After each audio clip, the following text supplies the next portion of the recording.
Izin reklamasi Teluk Jakarta yang diberikan kepada pengelola Taman Impian Jaya Ancol menjadi buah bibir. Mengapa Gubernur Anies Baswedan tiba-tiba merestui Ancol menguruk pantai di tengah pandemi di ibu kota yang menyita perhatian? Mengapa hanya Ancol yang diizinkan? Lantas bagaimana nasib pengembang lain? Tidakkah Anies lupa terhadap janjinya soal kesetaraan bila tiada eksklusivitas pengelolaan pantai? Rakyat boleh menikmati pantai gratis. Bersama saya Kenana, inilah Cover Story One.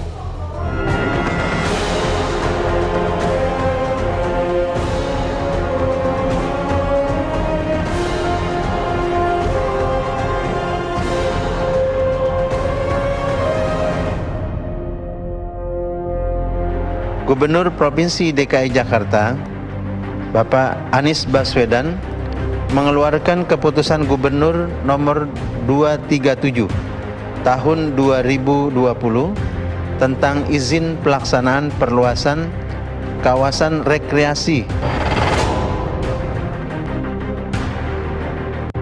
Langkah Anies Baswedan menukangi ibu kota tak henti-hentinya menuai sorotan. Kadang banjir pujian, tapi sering pula mendapat cibiran. Terakhir, Anies menjadi bulan-bulanan kritik usai ketahuan memberi restu kepada Taman Impian Jaya Ancol memperluas dunia fantasi dan kawasan Ancol dengan total 155 hektar. Anies membingkai izin ini dengan sebutan perluasan, bukan reklamasi. Istilah yang disebut-sebut hanya permainan kata saja. Sebenarnya bagi kita tidak ada bedanya karena kan dua-duanya menimbun laut kan gitu. Kalau kemudian berkaca dengan kasus reklamasi sebelumnya yang taruhlah misalnya yang Pulau G, itu kan ya reklamasi membuat daratan di tengah laut menjadi pulau kan, pulau tersendiri. Nah, kalau bahasa pengembangan yang dilakukan ini kan daratan utama kemudian menimbun laut dan kemudian menjadi luas daratannya. Nah, itu sama saja menurut kita.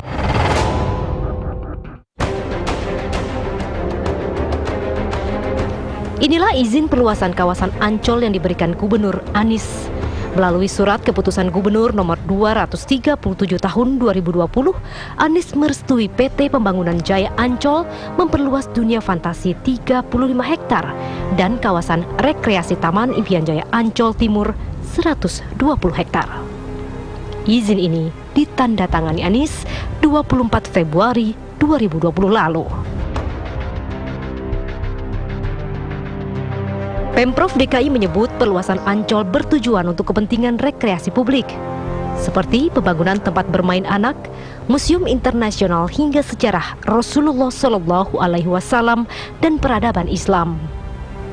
Perluasan itu menggunakan hasil pengerukan 5 waduk dan 13 sungai di wilayah DKI Jakarta. Ini tidak dimaksudkan untuk kepentingan komersil, justru Capgub ini sangat baik tujuannya agar memastikan bahwa semua proses yang selama ini ada melalui proses AMDAL dan lain-lain secara baik.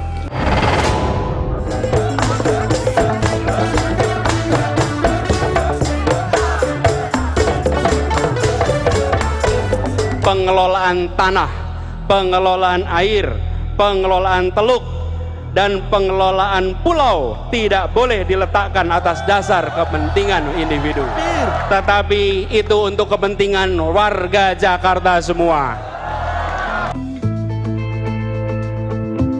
Bukan Anies memang bila kebijakannya luput dari kritikan. Anies dinilai lupa janji politiknya. Restu perluasan Ancol disebut-sebut mempercepat ancaman Jakarta tenggelam. Sebab perluasan memicu pendangkalan permukaan tanah, kekeruhan air laut, dan yang paling parah merusak hutan mangrove yang selama ini menjadi benteng pertahanan Jakarta dari air laut. Sampai saat ini nelayan tidak dilibatkan, ini yang kita sesalkan. Harusnya sebelum Capgub itu terbit, kita sosialisasi ke masyarakat, karena biar bagaimanapun AMDAL-nya itu analisis dampak lingkungan kan adanya di masyarakat. Lakukan pengurukan, apakah kemudian pernah dilakukan kajian sebelumnya bahwa ini berpotensi layakkah atau tidak, dan kemudian ini akan berdampak terhadap lingkungan atau tidak, kan seperti itu. Nah,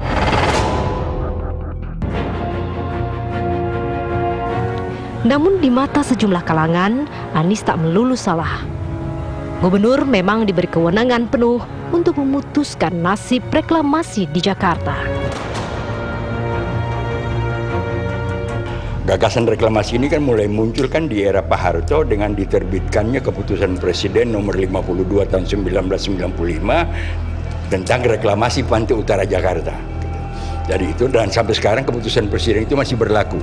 Nah, keputusan Presiden nomor 52 ini menyangkut reklamasi itu adalah membuat tambahan daratan mulai dari bibir pantai sampai ke kedalaman 8 meter.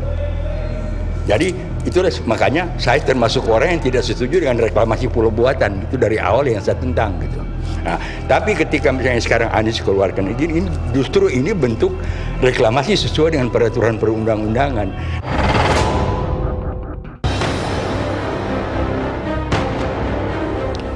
Sementara di kalangan pendukung Anies, para pengkritik sang gubernur dinilai kelompok yang tak paham reklamasi. Sebab Anies sudah menyetop reklamasi untuk 17 pulau sebelumnya, yakni 4 pulau yang sudah terbangun dan 13 pulau yang baru akan terbangun. Tapi patut ditunggu, apakah ada ruang gratis bagi warga DKI menikmati hasil pembangunan perluasan Ancol seperti yang dijanjikan? apakah kemudian selama ini pihak pengembang sudah mensejahterakan gitu ya nelayan yang ada di sekitar?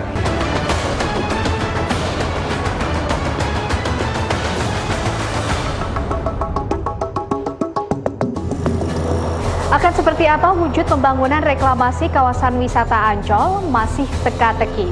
Diklaim di atas lahan reklamasi itu salah satunya akan dibangun museum bertaraf internasional yang potensial menjadi tujuan wisata. Persoalan bagi masyarakat sekitar, akankah masyarakat ikut merasakan manfaat kehadiran kawasan baru itu nanti?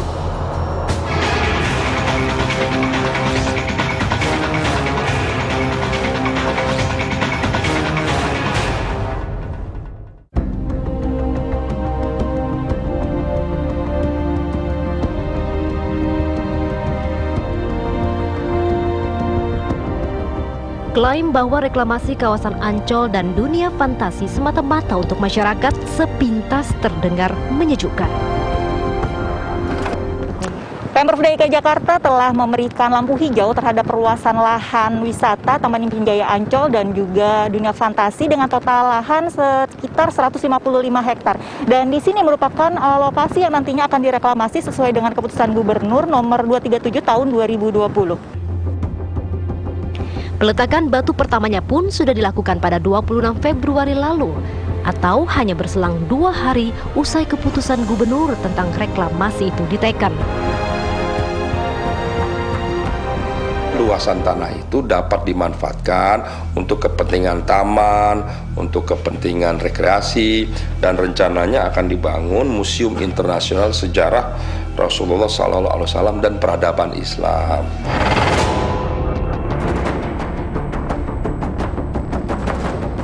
Bila terwujud, Indonesia akan menjadi negara pertama yang membangun museum sejarah Nabi di luar Arab Saudi. Diketahui museum serupa itu hanya akan dibangun di 25 negara saja. Pertanyaannya kemudian, ketika di situ nanti menjadi salah satu tujuan wisata, maka akankah masyarakat ikut merasakan manfaatnya? Kalau kemudian klaimnya bahwa ini untuk mensejahterakan itu. Pertanyaannya apakah kemudian selama ini pihak pengembang sudah mensejahterakan gitu ya nelayan yang ada di sekitar?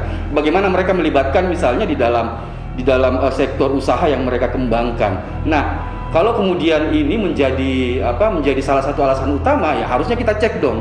Dan kalau kemudian ini juga dianggap sebagai kebijakan yang pro terhadap nelayan, pertanyaannya, pernah tidak dikonsultasikan dengan nelayan yang ada di sekitar, dengan masyarakat yang ada di sekitar, bahwa pemerintah akan mengeluarkan kebijakan tersebut?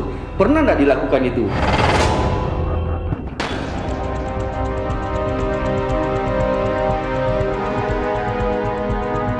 Sebelum melangkah jauh menjadi pusat wisata. Di balik reklamasi kawasan wisata Ancol itu, sudahkah segala kemungkinan dampak yang timbul diperhitungkan masak-masak? Sebab salah-salah bukan hanya aspek ekonomi saja yang terdampak, tapi bisa jadi aspek lain yang justru lebih serius. Dampak lingkungan harus menjadi perhatian khusus bagi Ancol. Itu yang pertama. Yang kedua, kan dalam diskusi-diskusi ada nama rekayasa lingkungan, rekayasa biota laut. Nah, ini yang harus dikembangkan oleh pemerintah daerah dalam rangka melestarikan alam di sekitar Ancol itu, kan seperti itu. Tambahan 35 hektar itu di mana? Nah, cuma di dalam keputusan ini dinyatakan kan bagian timur Pantai Ancol. Nah, bagian timur itu kan kalau nggak salah dari Kali Tiram, dari situ kan ke Maris itu ada perumahan, termasuk rumahnya Tomo Ginata segala macam kan ada di situ.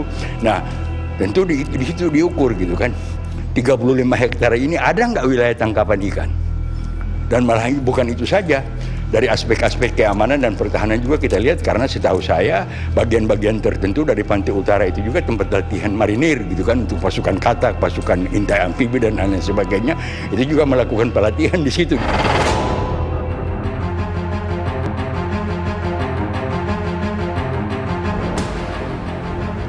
Di luar semua kajian kelayakan reklamasi kawasan wisata Ancol, singgungan terkait payung hukum yang mendasari keputusan itu disebut-sebut juga tidak kalah serius. Bahkan peraturan gubernur yang terbit pada medio Februari lalu itu dinilai berpeluang tumpang tindih dengan peraturan presiden yang keluar kemudian.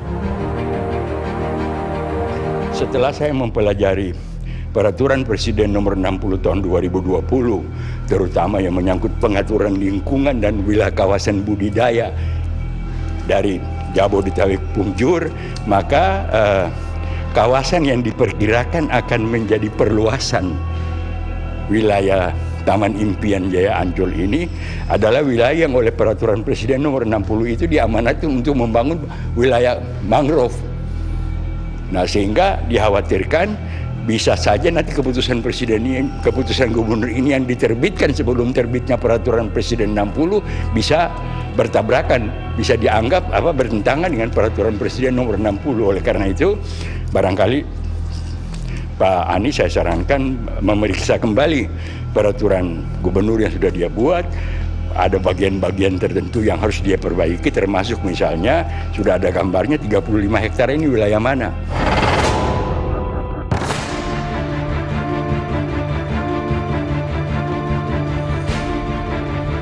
Langkah senyap Anies tak kalah menerbitkan peraturan gubernur tentang reklamasi Ancol pada medio Februari lalu mengagetkan sejumlah pendukungnya.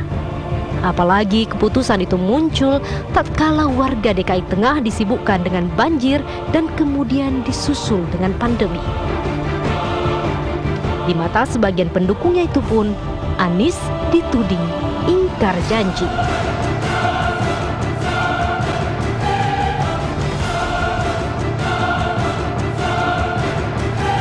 Seharusnya itu tadi saya bilang Pak Gub itu harus mengajak nelayan.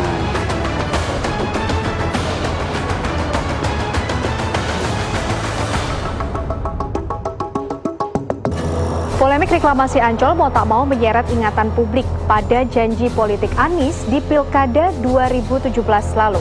Jargon tolak reklamasi yang menjadi daya jual Anies Sandi kala itu seolah tak lagi tabu. Lantas benarkah kini sang gubernur DKI lupa janji? Kami akan memastikan bahwa nelayan di Jakarta meningkat kesejahteraannya, dan salah satu caranya mengapa kita menolak reklamasi, karena reklamasi itu justru memberikan dampak yang amat buruk kepada para nelayan kita. Selain itu memberikan dampak kepada pengelolaan lingkungan.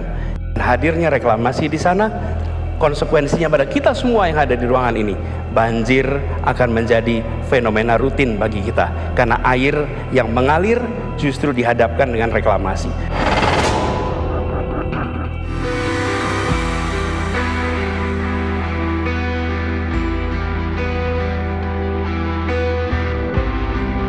Warga ibu kota tentu masih ingat bagaimana calon gubernur DKI Jakarta Anies Baswedan kala itu berjanji tak akan memberi lampu hijau pada proyek reklamasi.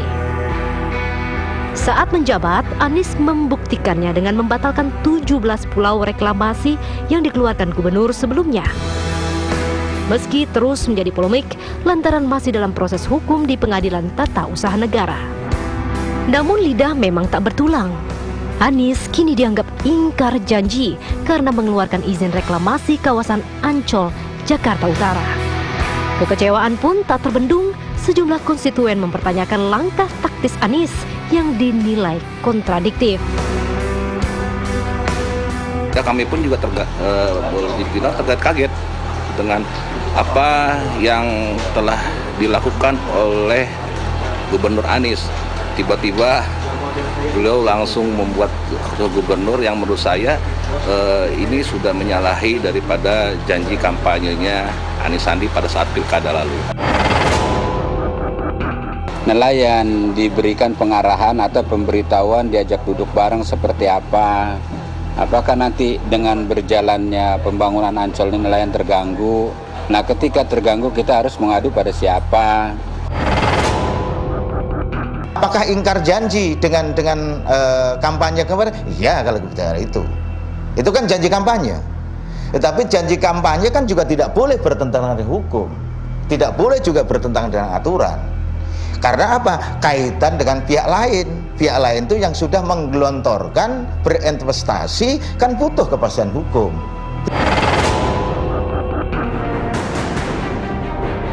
Pemprov DKI berkilah, penerbitan izin perluasan daratan Ancol semata-mata untuk kepentingan publik. Reklamasi kawasan Ancol direstui karena dianggap wilayah tersebut tak bersinggungan dengan kepentingan nelayan.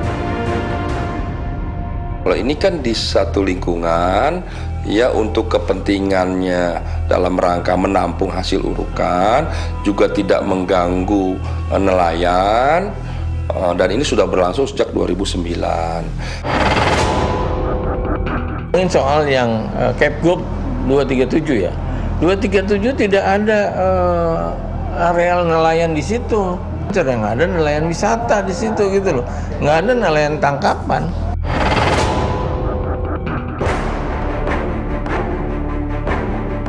Kendati demikian, sejumlah warga Jakarta Utara bersikukuh mendesak Gubernur DKI Jakarta membatalkan keputusan gubernur soal perluasan daratan Ancol.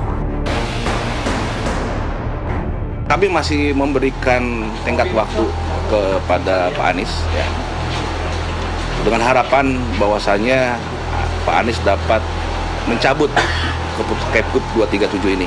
Dan apabila 1 minggu setelah kami berikan deadline ini tidak dilaksanakan oleh Pak Anies mencabut daripada Kepgub ini, maka kami dan juga warga daripada Jakarta Utara, dari nelayan-nelayan pun juga otomatis kami akan melakukan turun massa kepada Balai Kota.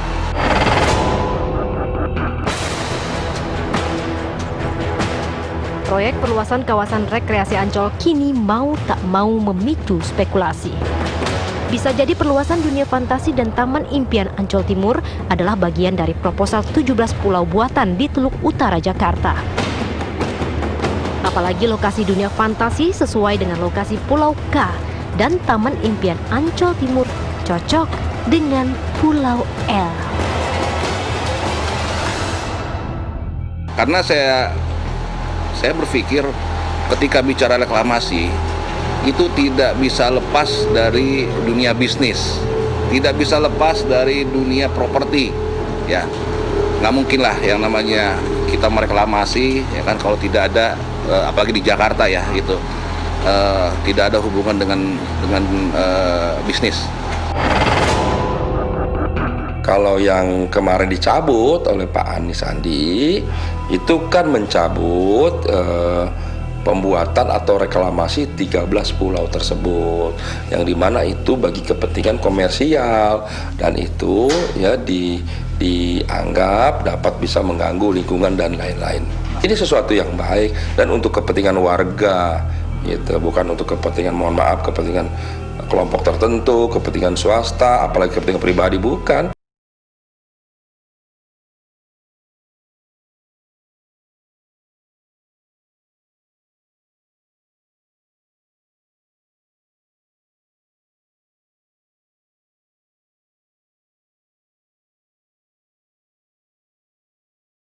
perluasan daratan nampaknya hanya sekedar frasa. Yang terpenting adalah bagaimana kebijakan pemerintah menjunjung tinggi kepentingan rakyatnya dan bukan justru mengesampingkannya. Apalagi hanya untuk memenuhi hajat kelompok berduit dan pihak yang berkuasa.